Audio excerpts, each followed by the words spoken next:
ఎటువంటి ఫంక్షన్ కైనా ఆర్డర్ చేయండి 8919763872 www.sanathanjal.in.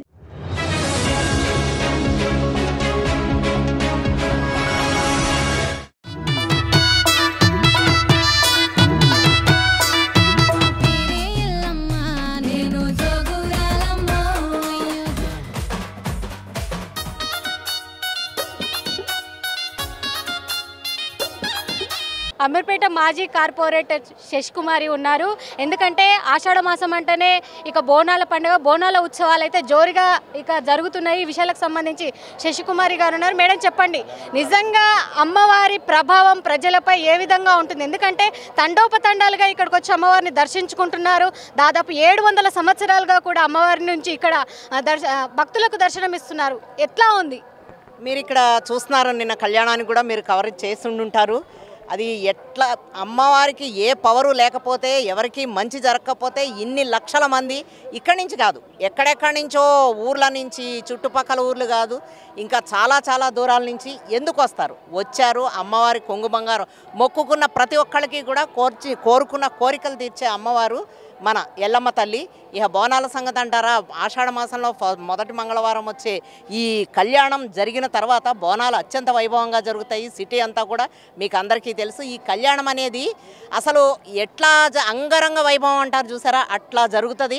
అలాగే ప్రతి ఒక్కరికి దర్శనం ఉంటుంది, ప్రతి ఒక్కరికి కళ్యాణం వీక్షించే అదృష్టం ఉంటుంది. ఈ కళ్యాణం వీక్షించిన ఒకసారి వీక్షిస్తే ప్రతి సంవత్సరం కూడా వాళ్ళకి అదృష్టం దక్కుతుంది. అదే అమ్మవారి మహిమ. కాబట్టి ప్రతి సంవత్సరం కూడా మేమంతా కూడా దగ్గరుండి అమ్మవారి కళ్యాణాన్ని అత్యంత వైభవంగా జరిపిస్తూ ఉంటాము. ఇక ముందు కూడా ఇలాగే జరిపిస్తాము.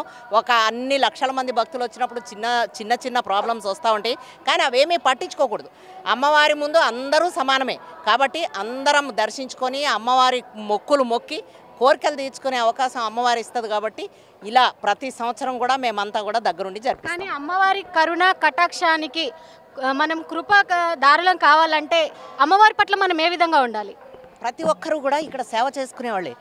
ప్రతి ఒక్కరూ అమ్మవారి సేవ కోసం పరితపిస్తూ ఉంటారు. ఎవరికి అవకాశం వచ్చినా సరే అమ్మవారి దగ్గర సేవ చేసుకుని, నిన్న కళ్యాణం అయిందంటే ప్రతి ఒక్కళ్ళు మార్నింగ్ 7 గంటల నుంచి నైట్ 12 వరకు, 1 గంట వరకు ఇక్కడే నిలబడి మా నాయకులందరూ కూడా ప్రతి ఒక్కరు కూడా సేవ చేసే దీంట్లోనే ఉంటారు. కానీ ఏదో దర్శనం చేసుకున్నామా, కళ్యాణం చూసామా, వెళ్ళిపోయామా అనే దాంట్లో ఉండరు. కాబట్టి వీరికి అదృష్టం అమ్మవారి మన వెంటే ఉంటారన్న ఫీలింగ్ ప్రతి ఒక్క భక్తుడికి ఉంటుంది. కాబట్టి ఇక్కడ ఇంత అత్యంత వైభవంగా ఇలా జరుగుతుంది పండగలాగా. కానీ ఎందుకంటే మారుతున్నటువంటి పరిస్థితుల కాలానుగుణంగా చాలామంది టెక్నాలజీని వాడుతున్నారు. ఇంకొక రకంగా చూస్తే సైన్స్ అనే దాన్ని ఎక్కువగా ప్రభావితం చేస్తుందని అంటున్నారు. మరి కాలానికి అనుకూలంగా అమ్మవారు ప్రజలకి ఏ విధంగా మనకు వాళ్ళను దర్శించుకోవాలి, అమ్మవారి అనుగ్రహం ఏ విధంగా పొందాలి? అమ్మవారి దగ్గర అందరూ సమానమేనండి. ఇంతకుముందు అమ్మవారి దగ్గర 300 మందితోటి 400 మందితోటి లోపల జరిగేది. అమ్మవారి ప్రభావం కాకపోతే మారుతున్న కాలానుగుణంగా అమ్మవారి వైభవం పెరగడానికి ఒక నిదర్శనం ఏంటంటే ప్రతి సంవత్సరం లక్షల మంది పెరుగుతూనే ఉన్నారు. ఇప్పుడు లాస్ట్ ఇయర్ 7 లక్షల మంది వస్తే ఈ సంవత్సరం 8 లక్షల మంది వస్తారు. అది అమ్మవారి ప్రభావం కాదంటారా? పరిస్థితుల కాలానుగుణంగా ఎన్ని మారినా సరే అమ్మవారి ప్రభావం మారదు, అమ్మవారి వైభవం కూడా మారదు. ప్రతి సంవత్సరం పెరుగుతూనే ఉంటారు. లోపల జరిగే 300 మంది 400 మందితో జరిగే కళ్యాణం ఈరోజు 6-7 లక్షల మందితోటి బయట జరుగుతుందంటే ఇవేమీ ఖాళీలు ఉండవు కూడా. అసలు తొక్కిసలాటలు జరిగిపోతూ ఉంటాయి. అయినా కానీ ఎవరు కూడా వెనక్కి తిరిగే ప్రసక్తి లేదు. ఎంత ఎండున్నా, వర్షం ఉన్నా, గాలివాన వచ్చినా అమ్మవారిని దర్శించుకుని వెళ్తారు. కాబట్టి అమ్మవారి ప్రభావం ఎక్కడికి పోలేదు. మారుతున్న కాలానికి అనుగుణంగా అమ్మవారు మారరు, ప్రజలు కూడా మారరు. ఇది అంటే అనేక రకమైనటువంటి సమస్యలు కావచ్చు, కోరికలు కావచ్చు, భక్తులు ఎంతోమంది వస్తున్నారు. కానీ ఎక్కువగా చూస్తే మాత్రం మాకు ఈ కోరిక అమ్మవారికి దగ్గర వల్ల నెరవేరింది అనడానికి ఒక నిదర్శనం ఏదైనా ఉందంట? నేనే నిదర్శనం అండి. నేను ఆంధ్రా నుంచి ఎక్కడి నుంచో వచ్చా. ఇక్కడ ప్రజలందరికీ కొత్త. కానీ నన్ను అమ్మవారికి మొక్కుకున్న అమ్మ నాకు ఏదన్నా ఒక గుర్తింపునివ్వు అని ఈరోజు నేను ఈ స్టేజ్లో ఉన్నానంటే అంతా అమ్మవారి దయ. నేను 24 గంటలు అమ్మవారి కృపా కటాక్షలకి లోబడి ఉంటానని నేను అసలు నా లైఫ్ స్టైలే నేనే మొదటి ఉదాహరణ నేనే.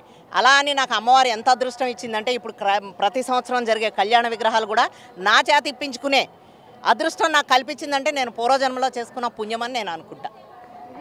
మొత్తంగా చూస్తే మాత్రం ఎక్కడైతే, ఎందుకంటే భారతదేశంలోనే అత్యంత పుణ్యక్షేత్రాలు, అదేవిధంగా అత్యంత ఒక చూడదగ్గటువంటి ప్రదేశాలు కేవలం తెలంగాణలో ఉన్నాయి. అందులో పుణ్యక్షేత్రాలు అయినటువంటి రేణుకా ఎల్లమ్మ తల్లి కృపకు పాత్రుదారులు కావాలి, కోరుకున్నటువంటి కోరికలను వెంటనే నెరవేర్చే తల్లి రేణుకా ఎల్లమ్మ అంటున్నారు ఇక్కడ కార్పొరేటర్లు. వీడియో జర్నలిస్ట్ రంజిత్తో రాణి, రేణుకా ఎల్లమ్మ దేవాలయం.